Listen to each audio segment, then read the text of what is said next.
Welcome to TravelTree Software. In this video, we will show you the new Calendar feature.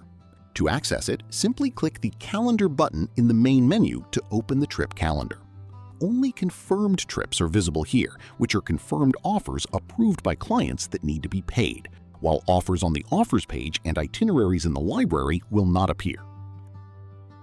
Trips are color-coded, and an explanation of the colors is located right under the calendar, matching the statuses on the trip page.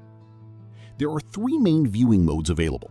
In the All Year and Year Extended views, you can view the entire year together to see how many trips happen at an exact time, allowing you to see if overlapping trips are shorter or longer.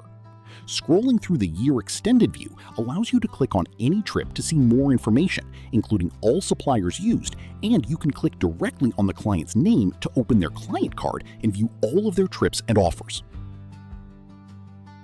In the Month and Event view mode, you see specific events happening on a specific date across multiple trips, and hovering over an event will show its status, color-coded accordingly.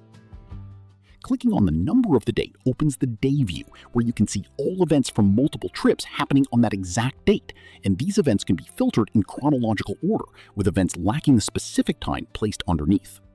Finally, clicking on the name of an event opens its preview page for that exact date, making it easy to find, while clicking on the name of the trip opens the prices page of that trip, where you can scroll to the exact date, find the event, and change the supplier status.